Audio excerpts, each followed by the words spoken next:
Here we have the process that I use to do a shear haircut. Now, the most important thing is when you're doing a shear haircut, you want to make sure you put away all the hair that you're not going to be dealing with first. So what I'm doing here is separating both the left and the right side fully.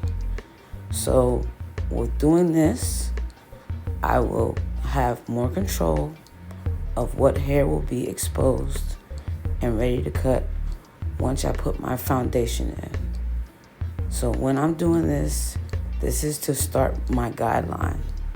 So at this point, once I start my guideline, the two hair sections on the side will be out of the way.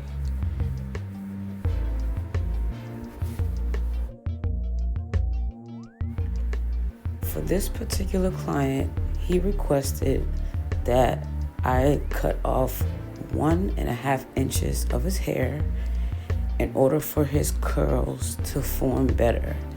Because he said that once his hair gets long, it's hard for his curls to show, and some of his hair curls up nicely and other sections of his hair creates a wave effect that he doesn't like too much. So what I said I'd do was I would take the length off, but also I will debulk his hair, because although it's easy to comb through, his hair is pretty thick. It's a thick, fine hair texture. It's manageable. I don't need to put water on it. So I did this haircut as dry as you can see in the video. And that definitely helped me control the hair without dampening it at all.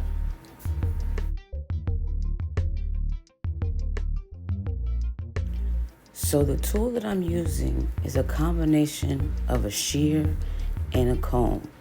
This has made this process so much easier, so much more controlled, because unlike using a shear and a comb separate, this will allow me to be more focused on creating clean sections and trimming off the desired length. So as you can see, as I have my hair sectioned off, I take my time and I clip away any hair that I'm not cutting. I use the comb side of this tool to straighten the hair out, and then easily being able to trim off the ends that I'm looking for allows me so much more control, and sectioning is a breeze because I'm not fumbling with too many things in my hand, and I have total control of what I'm doing. And that's what we want. We want total control and taking our time and making sure these sections are pretty even. In order to create even sections, I use this little trick. If you look at your pointer finger, from the tip of your pointer finger down to the first knuckle, that's about the size that I use when doing shear cuts, the size of the sections that I comb out in order to trim the hair to the desired length. So if you can imagine taking your pointer finger and going from the tip down to the first knuckle, that would be a safe amount of hair to section off in order to start a trim and continue your trim.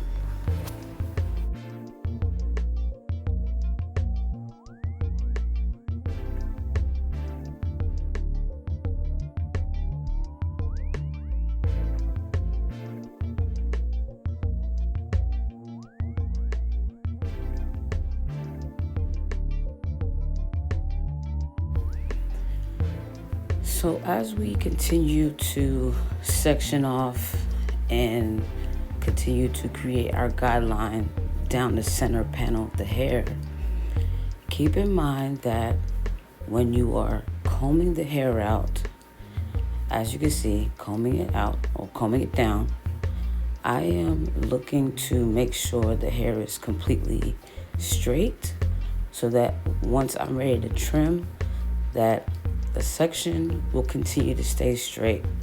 And I make sure that I put a lot of tension, not too much to hurt the client, but enough to keep the hair straight for when I trim it. Because if my two fingers that's holding the hair is too loose, I could easily create a missed guideline within my guideline, meaning once I cut it, it won't be as straight. And we want it to be as straight as possible so that we can get all the hairs that haven't been cut yet. You want it to be even with your guideline so that there is no way that you can miscut or mistrim the other sections of the hair when it's time.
So we are now in the crown area of my client's head. What you didn't see is that I lowered my barber chair so that I can get to this area easily. You want to make sure that you are always in control of where you're standing, your posture, and as well as the positioning of where your client is when you're doing these shear cuts. Because it's easy to create a missed guideline or a different type of cut if you're not standing in the most effective position. So that's why you see me kind of on my tippy toes, but also still lowering the chair enough so that I can see the top of his head, so that these sections continue to stay clean as much as possible throughout this first phase of doing this trim.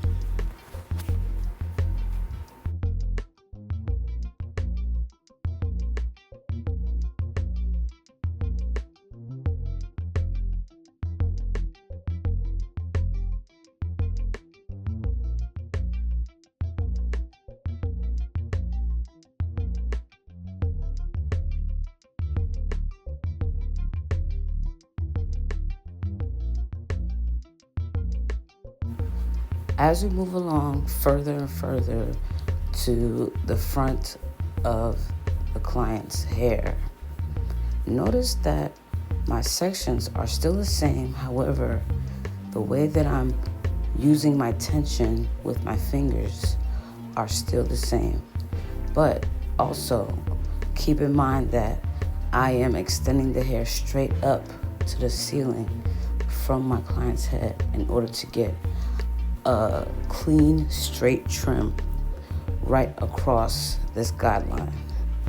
This way, my guideline in the front definitely will be able to travel to both left and right sides of the head.